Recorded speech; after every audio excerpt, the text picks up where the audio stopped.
Di sebuah sudut Paris yang jarang disorot kamera, di pinggiran kota bernama Ruelle Malmaison, lahirlah seorang anak kecil bertubuh mungil pada tanggal 29 Maret 1991. Namanya N'Golo Kanté. Tak ada pesta mewah, tak ada perayaan besar. Ia datang ke dunia dengan kesunyian, sunyi, yang kelak menjadi ciri khas dalam perjalanan karirnya. Keluarga Kanté adalah imigran asal Mali, Afrika Barat, yang mencoba mengukir harapan di tanah Eropa. Ayahnya bekerja sebagai pemulung, mencari barang-barang bekas yang bisa dijual demi sesuap nasi. Ibunya menjadi petugas kebersihan, menyapu jalanan Paris setiap pagi, bahkan saat orang-orang masih terlelap. Hidup mereka keras, namun penuh cinta dan kerja keras. Ketika anak-anak seusianya bermain dengan riang di jalanan, Kanté kecil sering terlihat memungut sampah bersama ayahnya. Ia tidak malu. Ia tahu keluarganya harus bertahan. Dari kecil, ia sudah belajar arti tanggung jawab, jauh lebih cepat dari anak-anak lain. Kadang ia membawa di karung lebih besar dari tubuhnya. Tetapi tak sekalipun ia mengeluh. Namun ada satu hal yang selalu mencuri perhatian, bola. Bola itu seperti teman terbaiknya. Meski ia jarang bicara, bola adalah bahasa yang ia kuasai. Di jalanan, di taman, di halaman kecil dekat rumahnya, ia akan menendang bola kecil berulang kali, seperti sedang berbicara dengan dunia melalui kakinya. Ini bukan anak yang menonjol secara fisik, bahkan tubuhnya kecil dan mudah dilupakan. Tapi ada sesuatu dalam sorot matanya, sebuah keteguhan yang jarang dimiliki anak seusianya. Suatu hari, tragedi menimpa keluarga kecil itu. Ayahnya meninggal dunia saat N'Golo masih sangat muda. Dunia serasa runtuh. Sang pelindung keluarga pergi, meninggalkan ibu dan adik-adiknya. Tapi anak kecil itu tak membiarkan rasa kehilangan menggerogoti semangatnya. Ia tahu dia harus lebih kuat. Setiap hari, setelah membantu ibunya dan menyelesaikan pekerjaan rumah, ia pergi ke lapangan kecil. Dia berlatih tanpa pelari, tanpa sepatu bagus, tanpa penonton, hanya dirinya, bola, dan tekad. Ia bergabung dengan klub lokal JS Suresnes saat usianya 10 tahun. Tapi bahkan di sana, ia bukan pilihan utama. Pelatih-pelatih meragukan tubuh mungilnya. Terlalu kecil, kata mereka. Tapi Kanté tak pernah membantah, tak pernah membela diri. Ia hanya menjawab dengan satu cara, kerja keras. Ketika anak-anak lain bermimpi main di Barcelona atau Real Madrid, Kanté punya mimpi yang lebih sederhana, membantu ibunya keluar dari kemiskinan. Bagi Kanté, sepak bola bukan tentang ketenaran. Itu tentang bertahan hidup dan memberi harapan. Di JS Suresnes, pelatih mulai menyadari satu hal luar biasa. Kanté tak pernah lelah. Di saat pemain lain kehabisan napas, Kanté masih berlari. Ia seperti punya 3 paru-paru. Ia tidak melakukan trik mencolok, tidak melakukan selebrasi, tidak menarik perhatian. Tapi jika kau perhatikan lebih dekat, bola seperti selalu berada di dekatnya. Namun perjalanan itu tidak mudah. Tak ada klub besar yang datang menawarkan kontrak. Dia tidak masuk akademi bergengsi seperti Clairefontaine. Dia terus bermain di level rendah. Klub-klub profesional melihat tubuh kecilnya dan mengabaikannya begitu saja. Tapi seperti batu yang terus diasah air, Kanté tetap sabar. Usia 18, dia baru mendapat kesempatan ke tim semi-profesional Boulogne. Bahkan saat itu, ia hanya jadi pemain cadangan. Tapi satu momen mengubah segalanya. Saat pelatih memberikan kesempatan bermain, Kanté menunjukkan siapa dirinya sebenarnya. Ia tak mencetak gol. Ia tidak melakukan umpan spektakuler. Tapi ia menutup setiap celah, memenangkan setiap duel, merebut bola seolah hidupnya bergantung padanya. Penonton mulai memperhatikan. Si mungil yang seperti hantu, tak terlihat, tapi selalu muncul di tempat yang tepat. Setelah tampil luar biasa di Boulogne, ia pindah ke Caen, klub divisi 2 Prancis. Di sana ia menjadi motor utama lini tengah. Permainannya konsisten. Ia bukan tipe bintang yang diliput media. Tapi para pencinta sepak bola sejati mulai bertanya, siapa pemain nomor 9 ini? Kenapa dia selalu ada di mana-mana? Musim 2014, chain promosi ke Liga 1, dan nama Kanté mulai terdengar lebih luas. Tapi tetap, tak ada yang menyangka bahwa pemain yang dulu memungut sampah itu akan menjadi raja di lini tengah Eropa. Tawaran datang bukan dari PSG, bukan dari Lyon, tapi dari Inggris, negara dengan kompetisi paling brutal dan intens, Premier League. Leicester City menghubunginya, tim kecil, minim bintang, hampir degradasi musim lalu. Namun di sanalah takdir mulai memainkan perannya. Kanté pindah ke Inggris dengan harga murah, tanpa sorotan media. Bahkan beberapa penggemar Leicester tak tahu siapa dia. Tapi manajer Claudio Ranieri punya keyakinan. Anak ini tidak berhenti berlari, katanya. Musim 2015-16 dimulai. Tak ada yang menduga musim itu akan menjadi dongeng paling gila dalam sejarah sepak bola. Musim 2015-2016, Leicester City, tim kecil yang nyaris terdegradasi musim sebelumnya, memulai kompetisi Premier League tanpa target besar. Para komentator menjagokan Chelsea, Manchester United, Arsenal, atau Manchester City. Tapi di ruang ganti Leicester, ada sesuatu yang berbeda. Kerendahan hati, kebersamaan, dan satu pemain yang tak pernah lelah, N'Golo Kante. Dari laga pertama, para pengamat mulai bingung.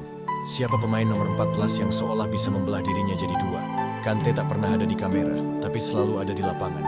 Bisa memenangkan bola, mengintersep umpan, Verperlice maju dan kembali ke belakang, seolah lapangan itu miliknya. Statistik mencatat, Kante adalah pemain dengan jumlah intercept dan tackle terbanyak di Premier League musim itu. Tapi ia tidak hanya mencuri bola, ia mencuri perhatian. Ia mencuri hati siapapun yang menyaksikannya. Kante bukan tipe pahlawan yang bicara di depan media. Ia dayungkan latihan dengan mobil Mini Cooper tua. Ia tak punya gaya, tak peduli tren, tak pernah selebrasi berlebihan. Tapi di lapangan, dialah jantung Leicester. Tanpa banyak bicara, ia membuat semua bekerja lebih mudah. Mahrez bisa menyerang, Vardy bisa berlari. Karena mereka tahu ada Kante di belakang yang akan menyapu segalanya. Pertandingan demi pertandingan berlalu. Leicester tak terkalahkan. Media mulai menulis keajaiban ini, tapi mereka masih ragu. Ini hanya keberuntungan, kata sebagian orang. Tetapi waktu terus bergulir. Natal datang. Leicester tetap di puncak. Laga demi laga, Kante terus berlari.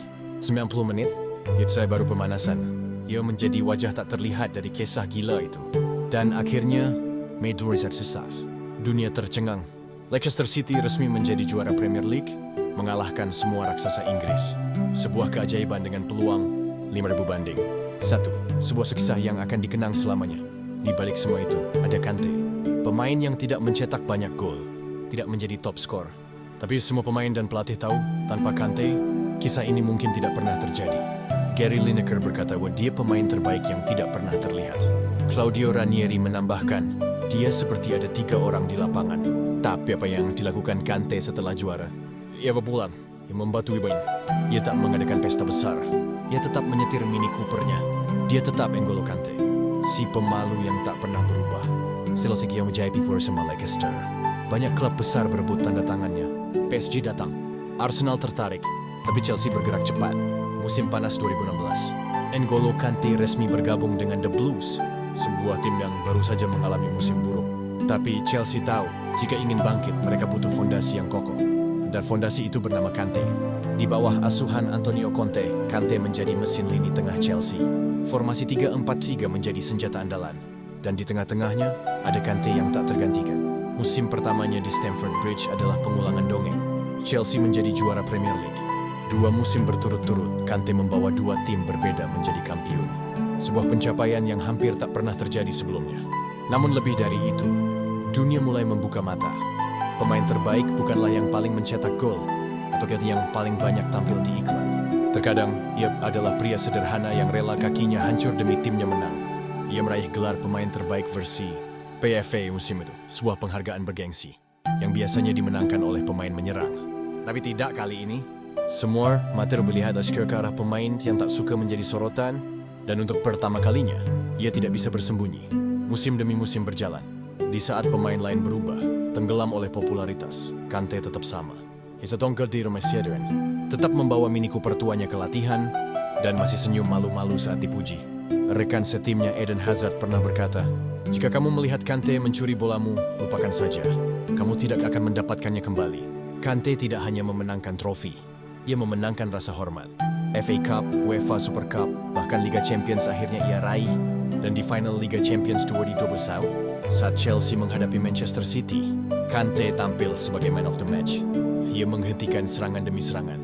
Ia membuat Kevin De Bruyne frustrasi. Ia membuat penonton berdecak kagum. Tapi bahkan setelah itu, saat seluruh skuad Chelsea berpesta, Kante hanya tersenyum, mengangkat trofi, lalu kembali seperti biasa. Tak ada kesombongan. Tak ada euforia berlebihan. Saat ditanya soal momen paling membahagiakan dalam karirnya, ia tidak menyebutkan Liga Champions. Ia menjawab, ketika bisa membuat ibu saya tersenyum. Jika membawa Leicester menjadi juara Premier League adalah sebuah keajaiban, maka mengangkat trofi Piala Dunia adalah mimpi yang bahkan tak berani Kante bayangkan saat kecil. Tapi Tuhan punya cara sendiri dalam menulis takdir. 2012, Rusia menjadi tuan rumah. Piala Dunia, Timnas Prancis datang dengan skuad bertabur bintang, Griezmann, Pogba, Mbappe.